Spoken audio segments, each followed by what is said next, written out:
Anna, can you hear us? Or Anna? Yeah. Hang on. Anna, hi. Anna. I can hear you now. Thank you. Good morning, Anna. You have 10 minutes to address the committee and we have your written submission in front of us. Thank you very much. Awesome. Thank you. First, I'd like to say a little bit about myself. My name is Anna. I'm a migrant myself, as my surname might suggest. We were lucky enough to get our residency in January this year after waiting 20 months ourselves, skilled migrant category. And I'm here today to talk to you on behalf of a huge Facebook group, which is called Migrants NZ. We founded this group in June last year, and since then it has grown to almost 30,000 members. So over the last months, I gained a very good insight into the migrant community and what people are concerned about. And in general, I must say there's a great anxiety in the migrant community due to the lack of transparency that we're getting from the government, and especially the Minister of Immigration. And the fact that he has these immense powers actually scares a lot of people and leads to even bigger uncertainty. And I get a lot of people messaging me with their sorrows, their concerns, and asking just for some guidance or just to give them some hope that eventually we all see some light at the end of the tunnel. And the biggest question for us was, why are these powers necessary for another 2 years? And we in general believe that New Zealand should utilise the talent they have in the country at the moment to try and use people that are here to rebuild the economy. On the 14th of April, many of us watched the committee meeting in actually absolute disbelief, because no question got a direct response when Erica Stanford addressed the INZ officials asking for numbers, statistics. All she was told was, we'll get back to you. And we want our problems to be acknowledged and not just brushed under the carpet. And since December 2019, there has been, that was when the last New Zealand residence program has expired. And since then, immigration is just using this and just keep going. But there is no new guidance. And now in June, it would be due to expire again. And where are we going from there? We just need the Minister and the Immigration New Zealand leadership to be more accountable to the public of New Zealand, and this includes us migrants as well, who are not yet citizens. And another thing that I noticed in the meeting was that Immigration New Zealand acknowledges that 2-year process for skilled migrant category residence application is acceptable. But then, on the other hand, skilled migrant category applicants are only eligible to 18 months of additional work visas without having to do a labour market check. So processing takes 24 months. Visa extensions or add-ons can be 18. So what happens in these other 6 months? Because technically the employers have to offer genuine and ongoing employment to a skilled migrant category applicant, and at the same time, they have to advertise the position that the employer is telling Immigration New Zealand is a permanent one. So the failure of Immigration New Zealand and the Minister to address this anomaly now requires the employer to lie, because he either has to lie to potential applicants telling them, oh, look, there's a job, but technically someone else is doing that job. Or he has to lie to immigration saying this position is ongoing, because you can't advertise, or you shouldn't have to advertise an ongoing position. So on the one hand, they want to eliminate fraud and exploitation, but then they create policies that require applicants and or their employers to lie in order to retain them. So if the government insists that processing times of more than 18 months are reasonable, then the changes have to be made to the work visa policies to avoid the need for employers to be forced into unlawful practices, pretty much. And with the Minister, with these powers, he would have the choice to actually do just that.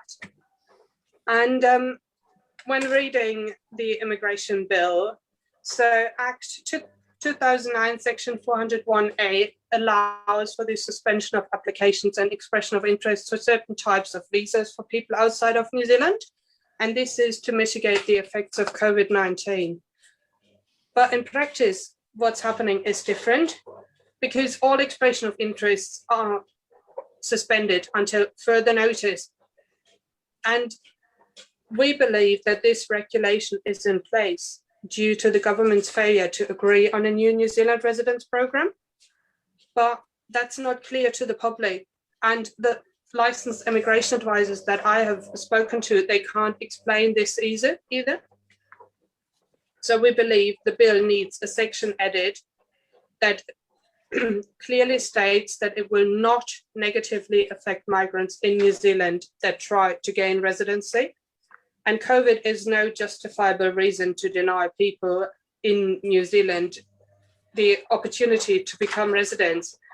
So as you can see in the written submission, we request to add the section 401B amended following the section 401B3 to avoid doubt. No suspension provided for by the regulations made for the purposes of section 401A affects persons currently in New Zealand. Furthermore, we've got some other suggestions to make. If the powers should be extended, we'd request the Minister of Immigration to find a practical solution for the children of migrants that are stuck in the backlog, to give them the opportunity to be able to either work or study at least domestic fees, because these young adults have to postpone their careers, their starts in life by visa processing delays.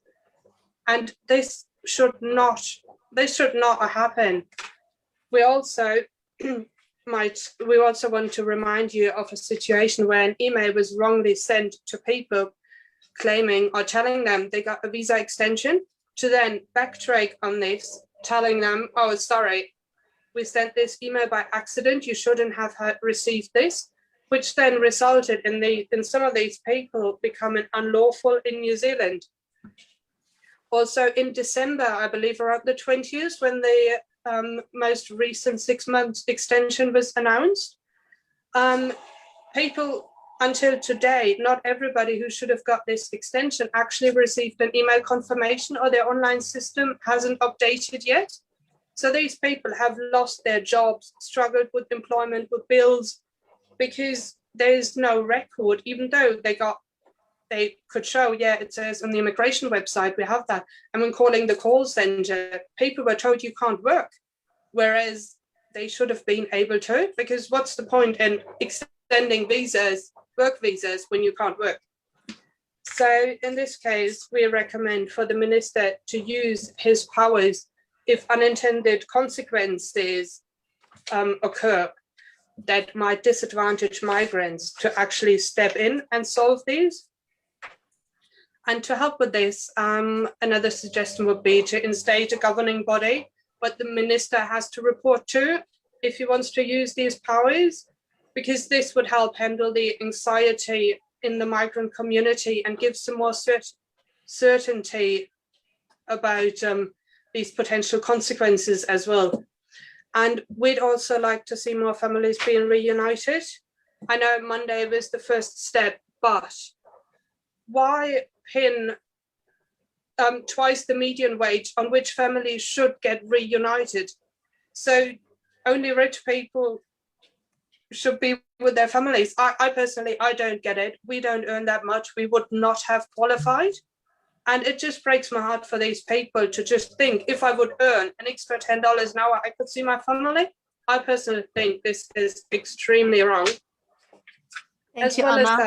Anna, we are at your time, but we can have time for a quick question if you leave us that opportunity. Sure, yeah, sure. I was just about to come to a conclusion. If I just have one more sentence. So as you might have seen, so we suggest the powers to end the 15th of May 2022, as this should be in line with the vaccine rollout. Thank you. Thank you for your submission. Last question, Ibrahim Omer. Thank you, Anna, for your submission and also for your advocacy on behalf of this vulnerable people. And in your submission, you said that you and your colleagues are absolutely horrified of this powers that the minister holds. And we know that the minister had this power for the last 12 months. And we also hear it from all the organizations that employ a big number of migrants, like Business New Zealand. And but you also come back and said that you wanted the minister to use his power to issue, like to help people to reunite, the separated migrants to reunite. So there seems to be a bit contradiction there. Can you comment on that? On one hand, you're saying that you are really scared of the minister holding these powers, while we know that there is no indication that the minister has used these powers improperly. On the other side, you're coming back and say you wanted the minister to use his powers to issue to reunite the separated families. So can you comment on that? Yeah, as I said as well, is that we want the minister to make a clear statement that these powers will be used in a positive way for the migrants that are here.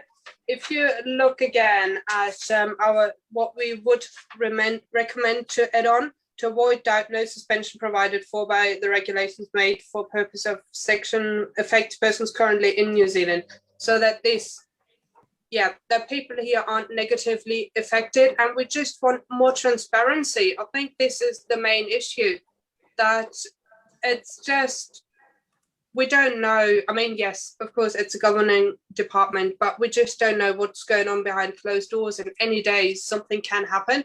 Our immigration rules can change. And this is more what I meant, what people are so scared about, the uncertainty of the system. Thank you, Anna. That is all the time we have. We've run well over time, but thank you very much for your submission on behalf of 26,000 migrants. Thanks, Anna. Thank you. Right. And I believe in person,